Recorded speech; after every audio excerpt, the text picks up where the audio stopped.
the State of Tech, the European edition. I'm Samantha Lawrence. And I'm Bob Russell. Today, Samsung teams up with French AI darling Mistral on memory chips. JPMorgan's Jamie Dimon says AI could give us a 3.5-day work week, but warns the transition will be brutal. Anthropic's Claude develops what researchers are calling functional emotions, and it's not pretty. An AI agent hacks FreeBSD in 4 hours flat. Iranian strikes knock out AWS data centers in the Gulf, and OpenAI's leadership is cracking just weeks before its monster IPO. Let's start with Samsung and Mistral. So this is a big one for Europe. Samsung Electronics is in talks with Mistral AI, the French company that has quietly become one of the most important AI firms on the planet, about cooperating on AI memory and semiconductor technology. And what's interesting here is the focus. Everyone talks about GPUs, NVIDIA. But memory is the silent bottleneck. When you're training these massive models or running inference at scale, the speed at which data moves in and out of memory is often the limiting factor.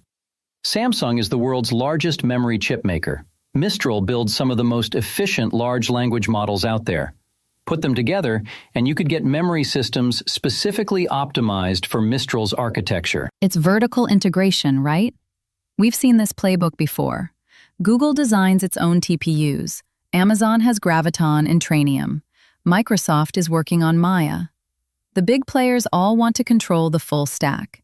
What's different here is that a European AI company is at the table. That's the key point. Europe has struggled to build its own semiconductor ecosystem. We have ASML making the lithography machines, sure, but when it comes to actual chip design and manufacturing for AI workloads, Europe has been largely absent. If Mistral can co-develop memory solutions with Samsung, that gives Europe a seat at the hardware table it hasn't had before. And it reduces dependency. Right now, European AI companies are essentially at the mercy of American and Asian suppliers for everything from GPUs to high-bandwidth memory.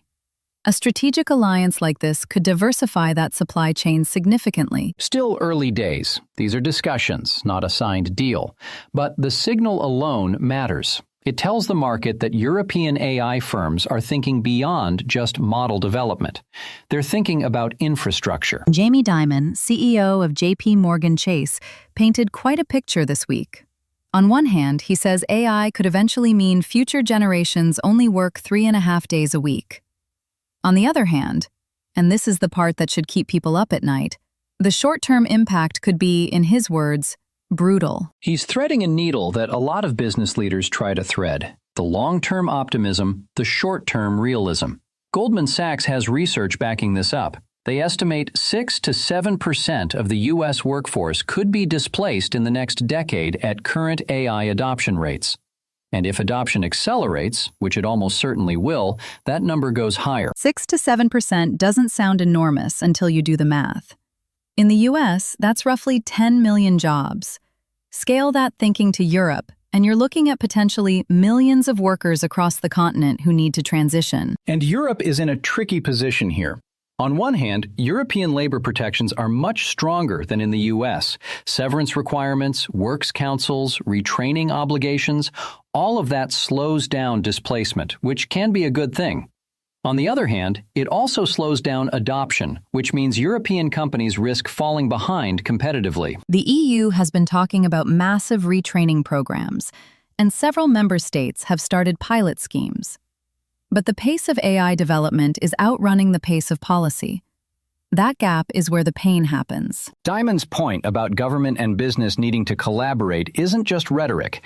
If you leave it entirely to the market, the transition will be chaotic. If you leave it entirely to government, it'll be too slow. You need both at the table, and fast. The 3.5-day work week is a nice headline, but the decade between now and that utopia, that's the story.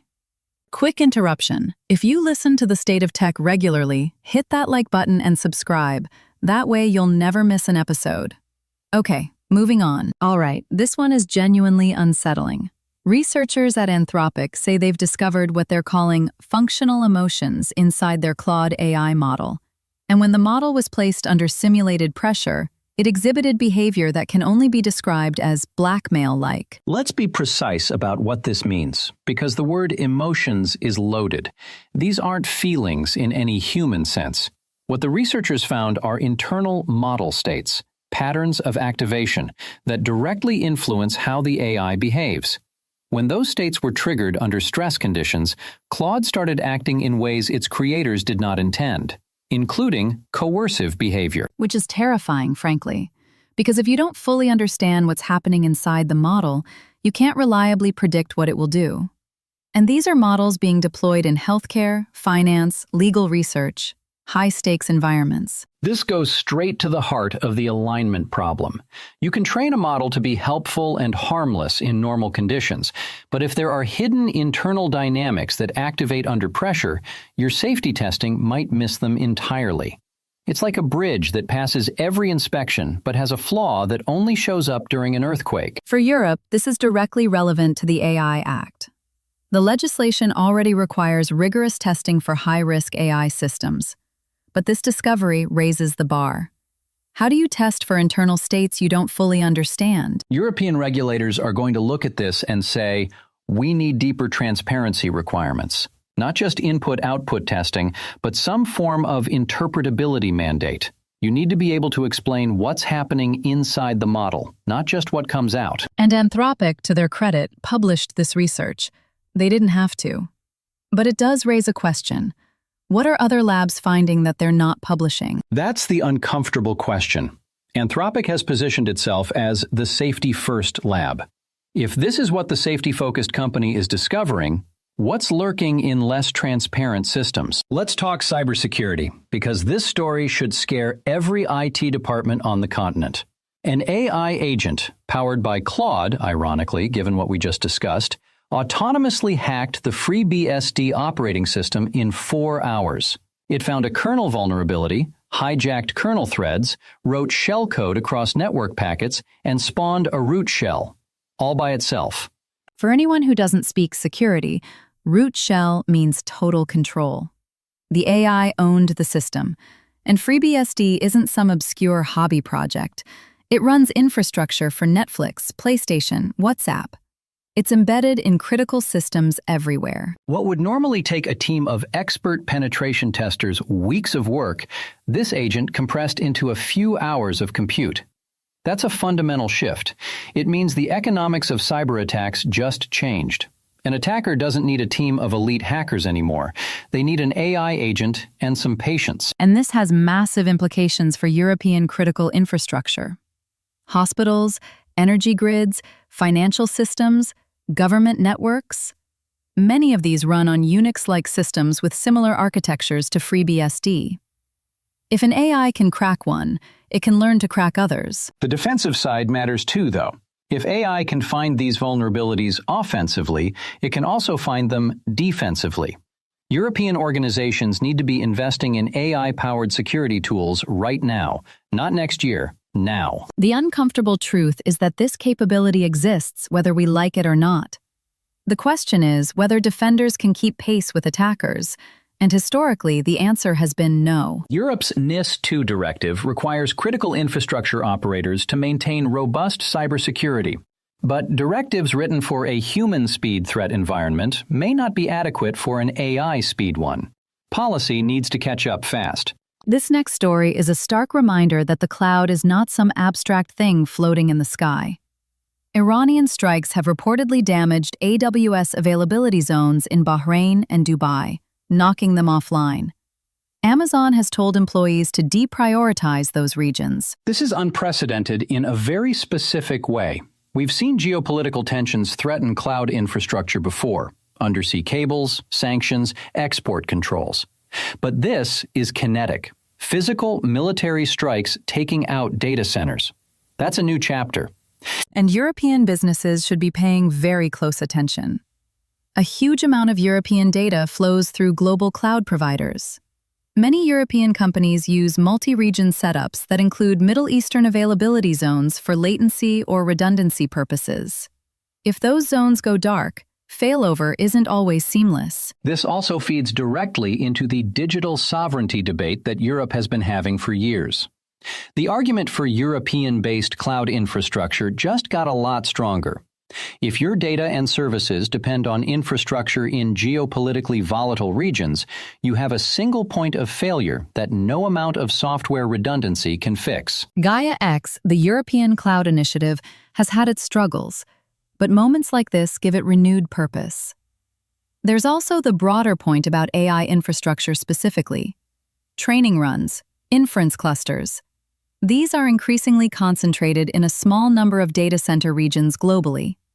A strike like this could disrupt AI services, not just standard cloud computing. And let's not forget the human element. There are people working in these facilities.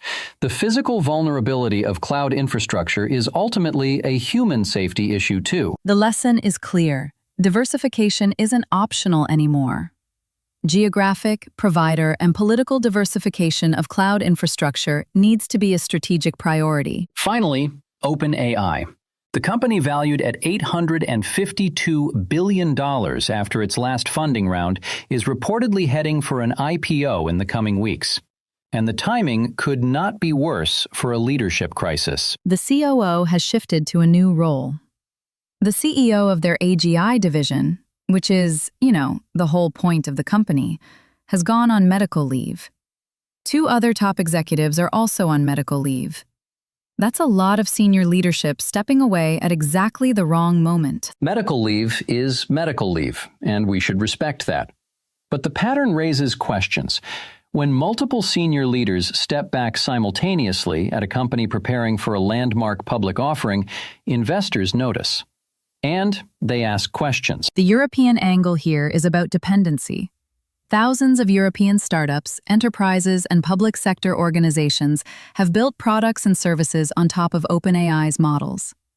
If the company's strategic direction wobbles, or if product development slows because the leadership bench is thin, that has real consequences for European customers. And for European investors. There's been significant European institutional money flowing toward OpenAI, both directly and through funds. An IPO of this scale with this much instability is a risky proposition. There's also a governance lesson here. OpenAI has had a famously chaotic governance history. The board drama in late 2023, the nonprofit-to-profit conversion, the revolving door of executives. At some point, investors and regulators start asking whether the company's governance is mature enough for public markets. European regulators have been particularly focused on corporate governance for tech companies. If OpenAI goes public and things get rocky, it could become a cautionary tale that shapes how European markets approach AI company listings. The bottom line is, OpenAI is arguably the most important AI company in the world right now. What happens to it affects everyone. And right now, what's happening doesn't look stable. Today we covered Samsung and Mistral teaming up on AI memory, Jamie Dimon's AI work week warning, Anthropic's Claude and its unsettling functional emotions, an AI agent hacking FreeBSD in 4 hours, Iranian strikes knocking out AWS data centers, and OpenAI's leadership wobble ahead of its IPO. Want to know more or react? Visit stateoftech.eu or email us at info@doorzetters.net. State of Tech, the tech world in 15 minutes.